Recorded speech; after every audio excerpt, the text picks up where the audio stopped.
আসসালামু আলাইকুম প্রিয় শিক্ষার্থী বন্ধুরা, তোমাদেরকে স্বাগতম এইচএসসি আইসিটি তৃতীয় অধ্যায় সংখ্যা পদ্ধতি ক্লাসে।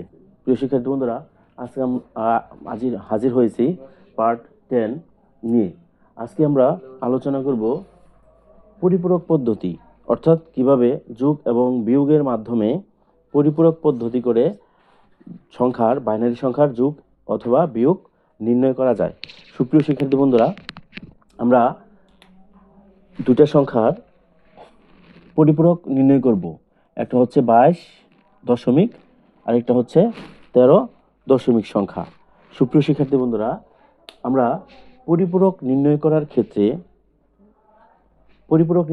ক্ষেত্রে গত ক্লাসগুলোতে আমরা যেভাবে আলোচনা করেছি, অর্থাৎ দশমিক থেকে কিভাবে বাইনারি রূপান্তর করতে হয় এই সম্পর্কে আলোচনা করেছি পার্ট 1, 2, 3-তে।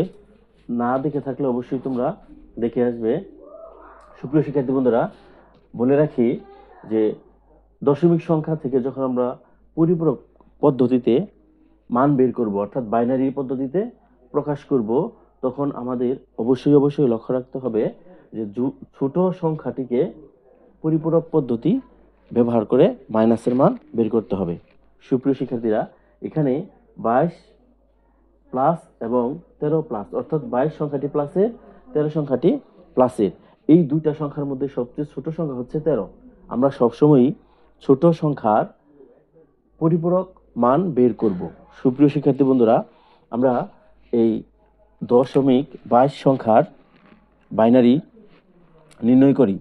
তাহলে 22 দশমিক এর বাইনারি কত হবে?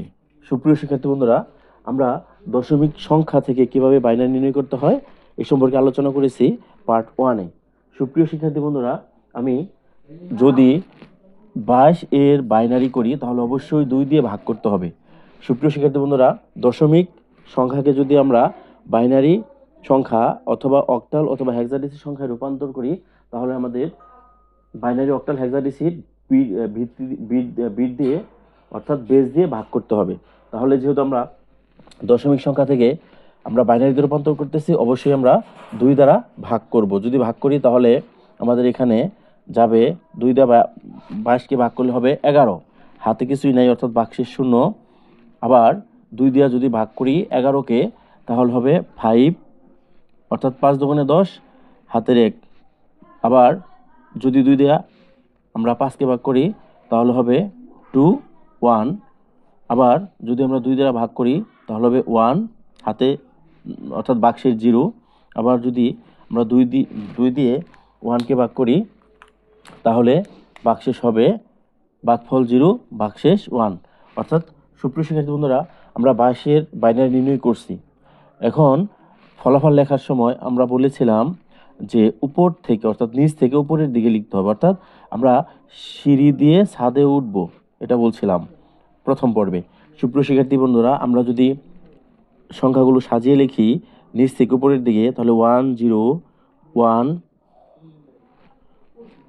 1 0 1 1 1 0, অর্থাৎ সংখ্যা হচ্ছে 1 0 1 1 0। এটা হচ্ছে বাইনারি সংখ্যা। ঠিক অনুরূপভাবে আমাদের 13 সংখ্যাটির কে বাইনারিতে রূপান্তর করে পাই। 13 এর বাইনারি কত হবে? সুপ্রিয় শিক্ষার্থী বন্ধুরা, 13 এর বাইনারি, আবার যেহেতু দশমিক সংখ্যা লেখা আছে, আমরা 2 দ্বারা ভাগ করে 13 এর বাইনারি নির্ণয় করব। তাহলে যদি করি তাহলে কত হবে? 2 দ্বারা যদি ভাগ করি 13কে, তাহলে 6 দুগুণে 12, বাক্সেস 1। আবার যদি ভাগ করি 3, বাক্সেস 0। আবার যদি আমরা 2 দ্বারা ভাগ করি 1 1, 2 দ্বারা ভাগ করলে 0 0 1, অর্থাৎ 13 এর বাইনারি হবে 1 1 0 1। সুপ্রিয় শিক্ষার্থী বন্ধুরা, আমরা তোমাদের বোঝার সুবিধার্থে বলতেছি, যেহেতু দুইটা সংখ্যা দশমিক, অর্থাৎ 22.13 দশমিক সংখ্যায় দেওয়া আছে।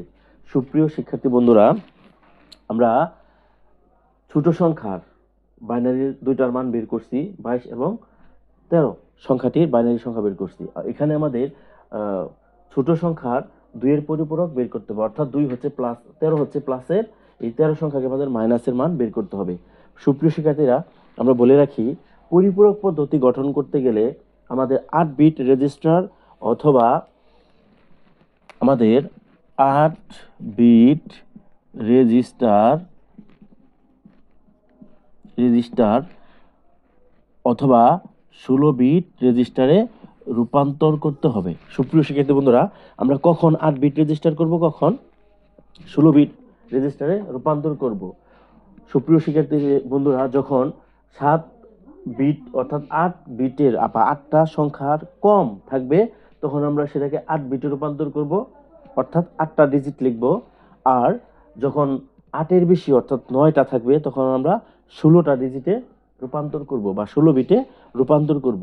সুপ্রিয় শিক্ষার্থী বন্ধুরা, আমরা এখন কালকে অর্থাৎ পার্ট 9-এ আমরা বলেছিলাম যে পরিপূরক গঠন করে প্রকৃত মান নির্ণয় করতে হবে।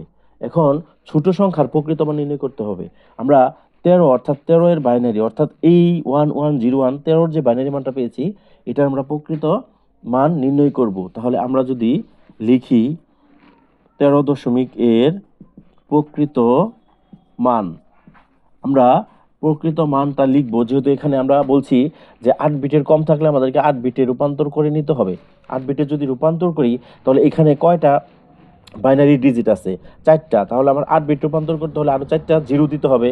তাহলে আগে 4টা জিরো দিয়ে পরে 13 এর বাইনারি সংখ্যাগুলো লিখতে হবে। এটা হচ্ছে 8 বিট রেজিস্টার সংখ্যা, অর্থাৎ 13 এর প্রকৃত মানে 8 বিট রেজিস্টার সংখ্যা হচ্ছে 4টা জিরো দিয়ে পরে বাইনারি মানটা লিখতে হবে। এটা হচ্ছে 13 এর প্রকৃত মান।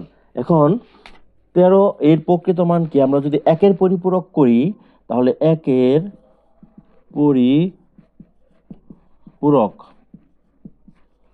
পরিপূরক যদি করি তাহলে এই মানটাকে উল্টিয়ে দিতে হবে। সুপ্রিয় শিক্ষার্থী বন্ধুরা, আমরা উল্টানো বলতে বুঝি যে জায়গায় 1 আছে 0 আছে সে জায়গায় সেখানে 1 বসবে, অর্থাৎ 4টা জিরোর জায়গায় 4টা 1 বসবে আর 1 এর জায়গায় 0 বসবে। সুপ্রিয় শিক্ষার্থী বন্ধুরা, আমি আবারও বলছি যে জায়গায় 0 আছে অর্থাৎ এই 4টা 0 আছে, 4টা জিরোর পরিবর্তে 4টা 1, আবার 2টা 1 এর পরিবর্তে 2টা 0, জিরোর পরিবর্তে 1 এবং 1 এর পরিবর্তে 0 বসবে।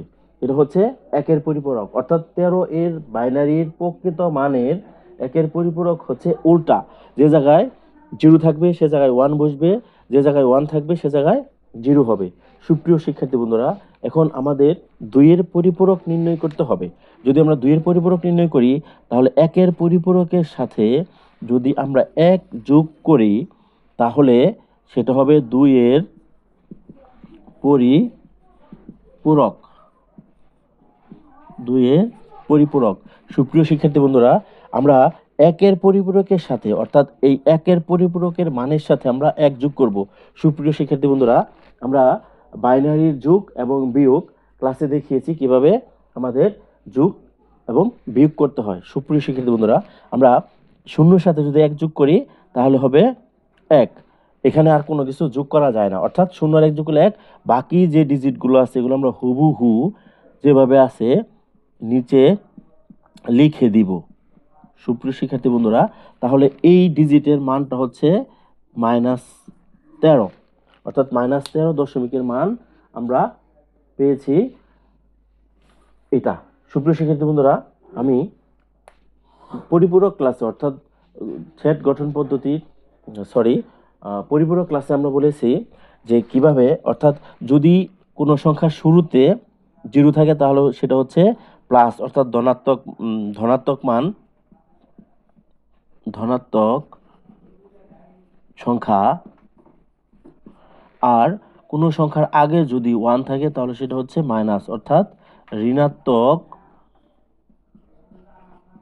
ঋণাত্মক সংখ্যা।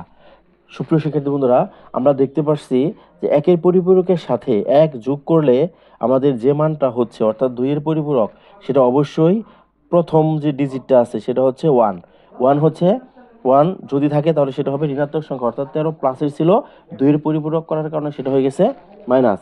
সুপ্রিয় শিক্ষার্থী বন্ধুরা, আশা করি তোমরা পরিপূরক বের করার যে পদ্ধতি বা মান সেটা বুঝতে পারছো।